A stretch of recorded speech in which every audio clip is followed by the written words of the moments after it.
Dikiş sınıfından selamlar. Şimdi iç giyim yani kilot dikişi yapacağız. Bu videoda sadece kilodun kesilip nasıl dikildiğini anlatacağım. Daha sonraki videomuzda da bu kalıplarımızı nasıl çıkardığımızı anlatacağım ama dikim videosu daha çok soruluyor ve kalıp videoları maalesef çok fazla ilgi görmüyor. Elbette ki kalıp videoları da çekeceğiz ama maalesef dikiş videoları daha fazla çekmem gerekiyor. Çünkü algoritma denen bir şey var tabii ki. Kullandığımız lastikleri gönderiyorum. İnternetten alabilirsiniz, Instagram'dan alabilirsiniz, deneyerek alabilirsiniz. Birkaç çeşit lastikle yapmayı öğreteceğim. Birkaç alternatifle öğreteceğim ve göstereceğim size inşallah.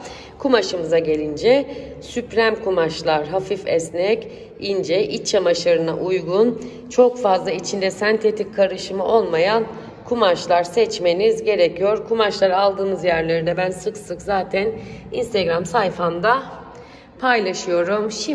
Şimdi kilotlarımızın kesimine ve dikimine geçebiliriz. İki çeşit göstereceğim. İki çeşit lastikle iki ayrı kilot dikeceğiz şimdi. Kalıbını nasıl çıkardığımızı bir sonraki videoda izleyecek olmanızla birlikte kumaşımızı tek kat seriyoruz. Biz toplu kesim yaptığımız için bir kere de 2 tane 3 tane kestiğimizde oluyor ama siz şimdi evde dikeceğiniz için tek kilot için tek kat, ne kadar çok kat sererseniz o kadar kesebileceksiniz bundan. Bu ağdan 2 tane olacak. Nedeni ise ağda bunu birleştiriyor olmamız. İnternette farklı kalıplar da görüyorsunuzdur. Burası birleşik bütün halde olanlar falan. Onlar başka videoların konuları. Ben şimdi size bu videodan kumaş yerleştirmeyi tekrar gösteriyorum. Ne kadar kat sererseniz o kadar kilot elde etmiş olursunuz.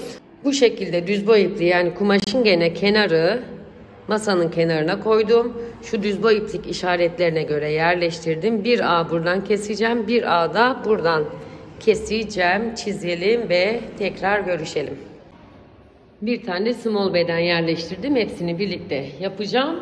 Bunun bir farklı lastikte, bunu farklı lastikte dikimini göstereceğim. Hepimize kolay gelsin. Kalıplarımı çizdim. 1 kilot, 1 arka, 1 ön, 2 A parçasından çıkıyor. Notumu düşeyim. Burada da 1 arka, 1 ön, 2 A şeklinde kalıplarımızı çizdik. Şimdi sıra kesimine geldi. Hangi iğneyi kullanmalıyız bu kumaşta? Hangi ipleri kullanmalıyız? Tek tek anlatacağım kesimimi yaptıktan sonra. Ebru'ya dedim ki Ebru gel beni kurtar buradan. Kalıplarımız dikiş paylı kalıplar olduğu için direkt çizginin üzerinden geçiyoruz. Ben size iğnelerimizden bahsedeyim biraz. Eğer çok esnek olmayan bir kumaşsa 10 numara yani bu kumaş için 10 numara iğne 20-20 koduyla kullanacağız. Bu esneklikte. Daha esnek bir kumaşsa jarse kumaşlar için olan 20-22 ayarında olan örgü ve orta ağırlıkta esnek kumaşlar için olan 12 numara 10 numara diye kullanabiliriz. Tabii bu benim kumaşlarım için geçerli. Sizin kumaşlarınız için durum değişebilir. Sadece burada alta linkini de bırakacağım. Hangi kumaşa hangi dikiş iğnesi videosuna gördüğünüz gibi dokuma kumaşlar için mi, sentetik ve örgü ve yani esnek kumaşlar için mi iğnenizi ona göre seçeceksiniz. Deneye deneye bulacaksınız. Kesimimiz bittikten sonra ağ birleştirmesini yapacağız. Ağ birleştirmesini de temiz ağ birleştirmesi dikişiyle yapacağız. Evet, gördüğünüz gibi 1 kilot, 1 arka, 1 ön, 2 ağdan oluşuyor. Şimdi en önemli yerine geldik. Ağ birleştirme. Ben Ebru'nun sağ kolunun olduğu yere geçeceğim ki siz de rahat anlayın. Tamam. Şimdi rahat anlamanız için kumaşın yüzüne yani düz tarafına birer tane artı işareti koydum. Kumaşın yüzüne yani artılar birbirine bakacak şekilde kilodun arka kısmı A parçalarını yerleştiriyoruz. Kilodun bel kısmı size bakacak, A kısmı karşıya bakacak şekilde iğneliyoruz ve bakınız düzü ve düzü tekrar kapatalım. Kilodun beli size bakıyor, A karşıya bakıyor. Burasını şimdi zikzak dikişle Ebru bize birleştirecek. İpimizi sarıyoruz. Ayarlarımızı gösteriyorum. Burada zikzak ayarında, pardon, şurası da zikzak ayarında. Önce bir deneme parçasında bir deneme parçamız mutlaka oluyor. Zikzak ayarını falan düzgün bulduktan sonra yapmaya başlıyoruz. Sizin kumaşınız daha kalın olur, daha ince olur, daha esnek olur. O zaman buralardaki ayarların durumu değişebilir. Siz direkt kilodu dikmeye başlamadan önce makinenizi ayarlayacaksınız. Kilodun ağını zikzak dikişle birleştiriyoruz.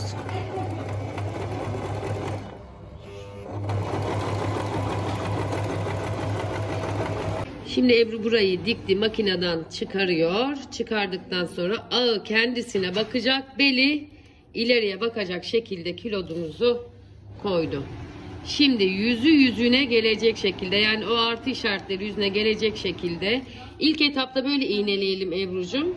Sonradan buna eliniz alışacak ama ilk etapta böyle yapabilirsiniz. Evet, arkadan o ağı aldı, araya koydu. İkincisini şimdi bir daha göstereceğiz. 2 kere göstermeyi ben seviyorum. Evet, buraya bir zikzak çekeceğiz. İğneleyelim üçünü. Tekrar ediyoruz. A Ebru'ya bakıyor. Bel ileriye bakıyor. Kumaşın yüzü yüzüne gelecek şekilde, evet, iğneliyor. Bir tane iğnelemeden de yapabilirsiniz. İğneleyerek de yapabilirsiniz. Şimdi o arkayı alıyor içine.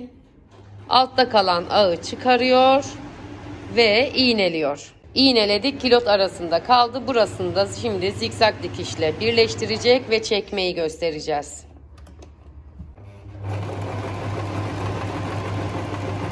Çekiyoruz. Acele etmeyin. Motora hızlı basmayın. İlk işiniz, Ebru'nun da ilk yapışı şu an ağı. Çıkardık. İçinden kilodu çıkarmayı gösterelim ve ağın ön arka dikişinin temizliğini bir gösterelim. Nasıl olmuş? Düz düz düz bakıyor. Evet. Arkadan da arkası arkasına bakıyor. Şurası temiz gözüktü. Bir de burası temiz gözüktü. Şimdi sıra lastikleri dikmekte. Temiz dikiş seviyoruz, ütü seviyoruz. Şimdi bu kilotta, yani büyük beden kilotta düz lastik takmayı göstereceğim. Diğer small kilotta da çiçekli lastik takmayı göstereceğim. İkisini de göreceksiniz. Şimdi bakın, kumaşımızın tersini koyduk. Tersi bize bakıyor. Artılarımız ütülenince silindi. Çünkü uçan kalem kullanıyoruz. Asla dikişte normal kalem kullanmıyoruz. Bu tersine lastiği, yani ilk önce şurayı dikeceğiz. Şöyle gösterelim, bir diker gibi. Tersine zikzak dikişte tutturacağız. Sonra burayı da gösterelim Ebru'cum. 2A dikişini diktikten sonra çevirip bir de içe doğru yapacağız. Kumaşın tersindeyiz şimdi. Hadi bakalım. Zikzak dikişle 2A'nın lastiğini şu şekilde gösteriyorum. Söylemeyi unuttuğum bir şey var. Bu lastik için geçerli. Çok fazla çektirmiyoruz. Çok hafif çektirerek çekiyoruz. Başka lastiklerde durum değişiyor. Bakın, çok çektirmedik lastiği. Sadece lastiği oturtarak hafif bir çekme yaptık. Bu tarafından da görüntüsü şu oldu. Net gözüküyor mu bilmiyorum. 2A dikişinde lastiği çok hafif çektireceğiz. Belde farklı bir lastik kullanıp biraz daha fazla çektirerek yapacağız. Şimdi de bu lastiği alacağız. Böyle kıvıracağız. Çok hafif çektirerek tersinden hem burasını hem burasını tutacak şekilde bir zikzak dikişi yapacağız. Kilodun belinde de biz bu lastiği kullanıyoruz. Ama bu lastik de kullanılıyor. Öyle yaptığımız örneklerimiz de var. Size birkaç örnek göstermiştim. Lastiğimize göre, yani lastiğin bizi götürdüğü yere doğru gidiyoruz daha doğrusu. Şimdi lastiği kıvırıp dikeceğiz. Kıvırıyoruz. Makineye koyuyoruz. Kenarını kıvırıyoruz ve içe doğru çekiyoruz. Burasını da zikzakla yapıyoruz. Bitmiş. dikmişi şu şekilde gözüküyor dediğim gibi. Belinde ince lastik kullandığımız külot örneği bu. Kalın lastik kullandığımız külot örneği bu. Şimdi bu lastiği yapmayı da göstereceğim. Şimdi diğer ağa geçti.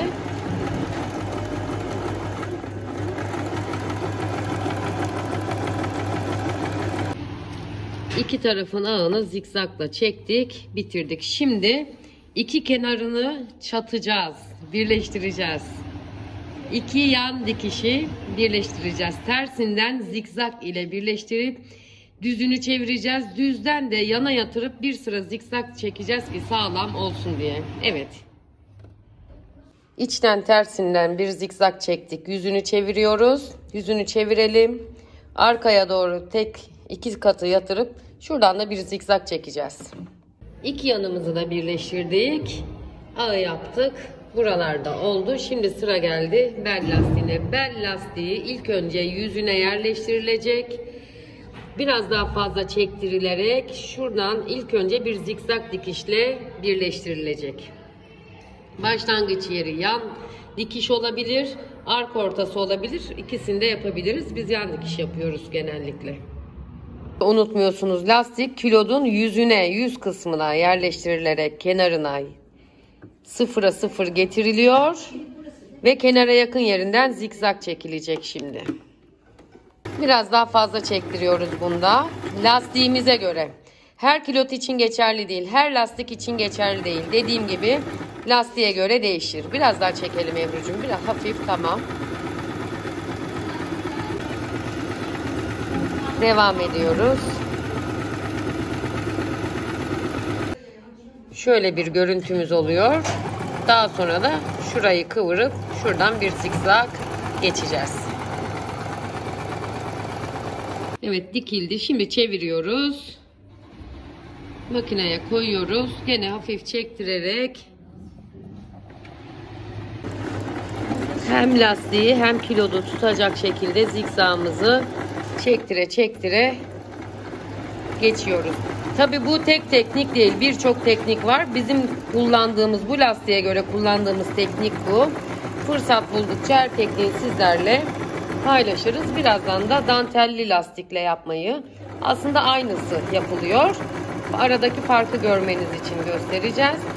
Bel lastiğinde yaptıktan sonra kilodumuz bitiyor. Small bedenden kestiğimizi A dikişine kadar aynı yapacağız. Lastik nasıl değişik bir hava katacak onu göstereceğiz. Evet, büyük beden yaptığımız kilodumuz bitti. Budur.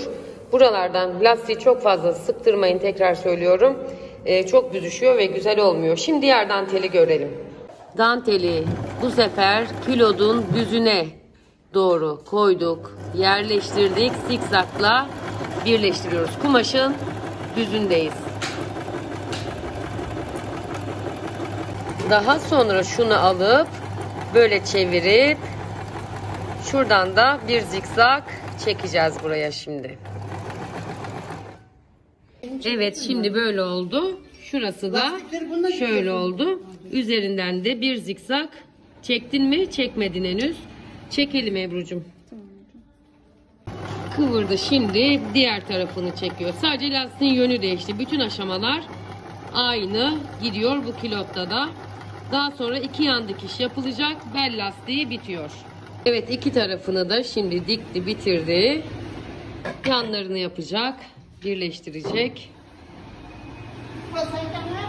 Bu tip dantelde beline de aynı dantelden dikebiliriz. Dikmeye de biliriz. Kalın lastikle yapabiliriz.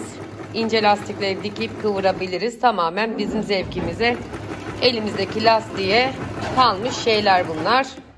Evet, dantelli diktiğimizde bu şekilde gözüküyor. Dantelsiz diktiklerimiz bu şekilde gözüküyor. Daha önce diktiğimiz, sadece üstten lastiği yerleştirerek diktiğimiz kilotlar bu şekilde gösteriyor. Bu da farklı bir teknik ama biz bunu çok sevmedik. Yani sağlam gelmedi gözümüze. Şuradaki gibi sadece üstten lastiği yerleştirmiştik, dikmiştik. Böyle olmuştu. Birkaç çeşit size göstermeye çalıştım. Kilot dikim aşamalarımız inşallah size anlaşılır gelmiştir. Beğenmeyi, abone olmayı ve dikiş sınıfında kalmayı lütfen unutmayınız. Dikiş sınıfından sevgiler herkese.